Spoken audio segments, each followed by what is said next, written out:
मेरो एउटा मात्र लुगा छ अब मैले माग्न मैले कचरा लिएर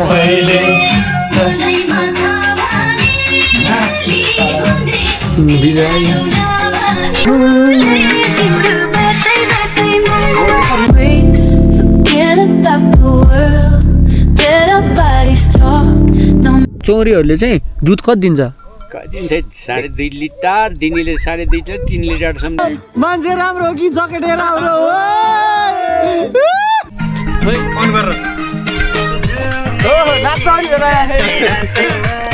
ल सुरु गरौँ। ओइ सुरु गरौँ म। खराब सुरु करते हैं बिना किसी बकचोदी। स्यासलाई दनका दिएर चाहिँ हामी चाहिँ एकदम सैलुङ ट्रिपको लागि एकदम रेडी भइसकेका छौँ guys. Yes, check it out, baby. Hello guys, नमस्ते अनि स्वागत छ हाम्रो यो च्यानल मेरो मोमेन्ट्समा। रुमबाट रेडी भएर कलङ्की चोकमा निस्केर हामीले आफ्नो साथीहरूलाई भेट्यौँ, बौला जस्ता साथीहरू। उनीहरू बिना हामी सैलुङ जानै सक्दैनथ्यौँ।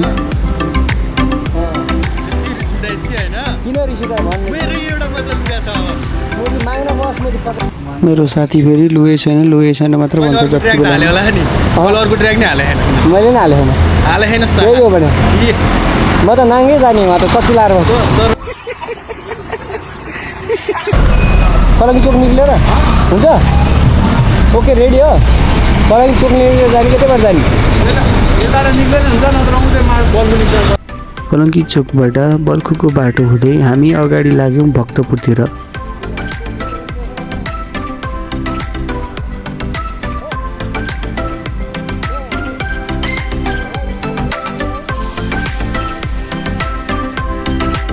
बनेपा पनौती हुँदै हामी अघि बढिरह्यौँ र दोलालघाट आइपुगेपछि खाना खाने निर्णय गऱ्यौँ।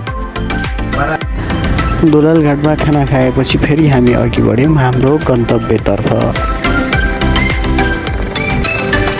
अलि अघि ठुलो पाखर भन्ने ठाउँमा पुगेपछि ठुलो पानी पऱ्यो र हामी बस्ने निर्णय गऱ्यौँ।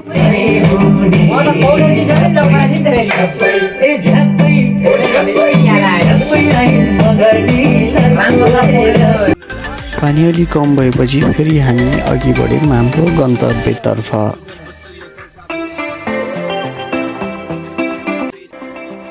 ठाउँ ठाउँको चिया चौतारीहरूमा रोकिँदै चियाको तातो चुस्की लिँदै अनि प्रकृतिसँग रमाउँदै हामी अघि बढी नै रह्यौँ।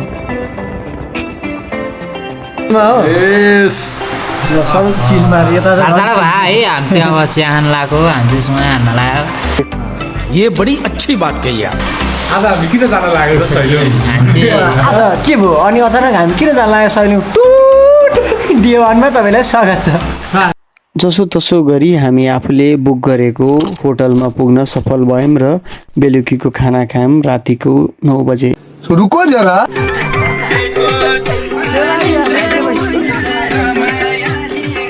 डिप्रेसन।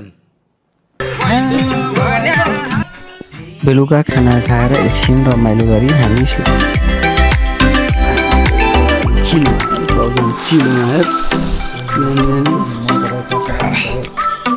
भोलिपल्ट बिहानै 5 बजे उठेर हामी लाग्यौँ सैलुङको डाँडातर्फ।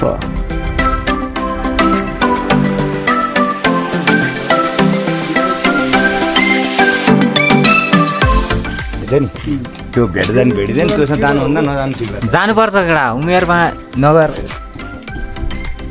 तल 60%मा 60% कहिले 50,000 लान्छ त? पत्तो छन् भाइ यस्तो हुन्छ नि त कुरो हेरी पत्याउनुलाई जति गर्छ नपत्याउनु जाने होइन कि यहीँ हेरेर बसेर नि हो। ल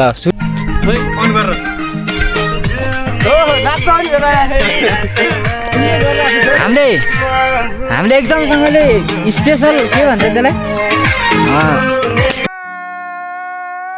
कता हाम्रो रास्ता किधर है कौन सा वाला बाटा?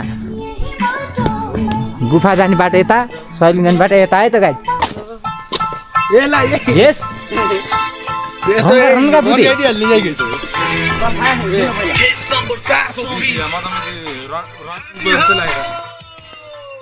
हाम्रो दुश्मन भनेको एकदमसँगै पानी हो।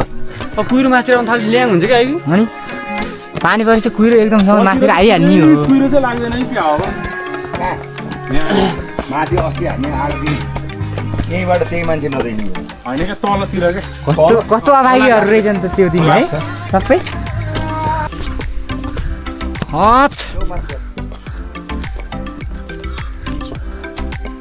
दादाहरू अहिले चाहिँ एकदमसँगले पुरा लाएर पुरा डाँडाकाँडामा होइन डाँडाकाँडामाथि अबे साले आफै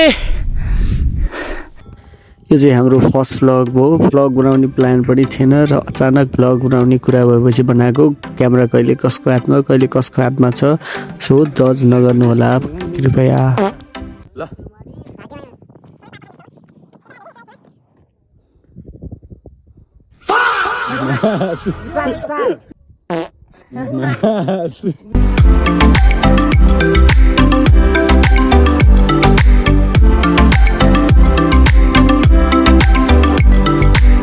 बिस्तारै सैलुङको माथि डाँडामा पुगेपछि हाम्रो होस नै उड्यो। नेपाललाई किन स्वर्ग भनिन्छ भन्ने कुरा तपाईँहरूले यहीँबाट देख्न सक्नुहुन्छ।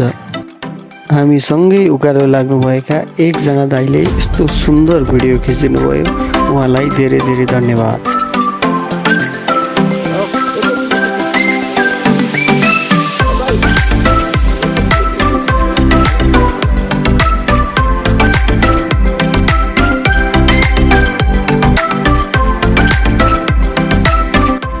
घरीको तल घरीको माथि गर्दै डाँडामा पुगेपछि एकछिन म र मेरो साथीहरूले साइजको पोचको फोटो भिडियोहरू खिच्यौँ। डाँडामा फोटो भिडियो खिचेपछि हामी ओह्रालो लाग्दै गर्दा एकजना चोरी चराउँदै गरेका बाजेसँग भेट भयो।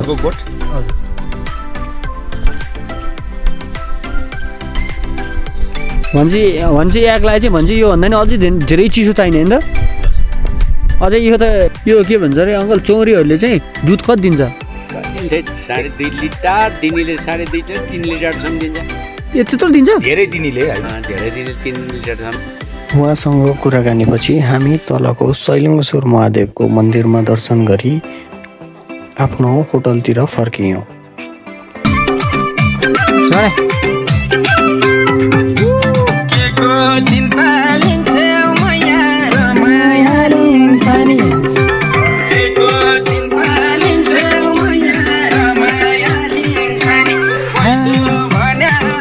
जङ्गलमा है यत्रो कि दगदग गरे यहाँ केटा अरे दगदग गरे अलिअलि गरे र दगदग गरे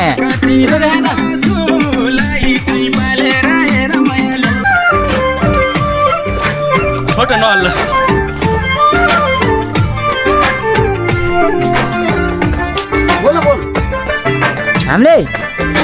हामीले एकदमसँगले हामीले बोल्नुपर्ने हुन्छ, तर बोल्नलाई हामीलाई शब्द छैन अहिले यति नै।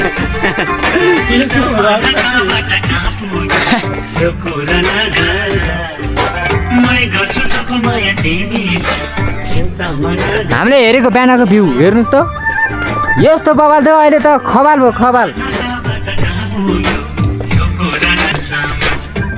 ला कहिलेकाहीँ त नि ठाडो बना मतलब वो अलग ही लेवल का बंदा। हाम्रो पनि बनाएको गाइस बुक्की नहीं करने का, आराम से लेने का। हामी सैलुङबाट तल ओह्रालो झर्दै ग्रेडवाल हुँदै तलतिर आउँदैछौँ। मेरो साथी सङ्गीहरू पछाडितिर हुनुहुन्छ। तलतिर अगाडि एउटा बाँदर मुखे यस्तो छ कि हेर्नुहोस् कस्तो हुनुहुन्छ बाँदर मुखे, हेर्नुहोस् यस्तो हुनुहुन्छ। उहाँ उता यस्तो छ। सबैको आफ्नै आफ्नै सुर छ, यहाँ आफ्नो आफ्नै ताल छ। अब घरमा थचेर नबसौँ, 2-5 हजार पैसा भएदेखि गोजीमा एउटा साथी पटुलौँ, चुपचाप सैलुङ कुदिहालौँ। यसरी चल्दैन होइन।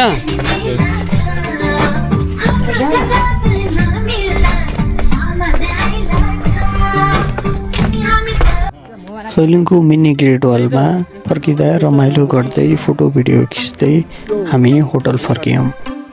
हामी होटल फर्किन साथ पानी पर्न सुरु भयो, तर पनि समय अभावले हामी निक्लने विचार गऱ्यौँ। साथी बस सरे हो र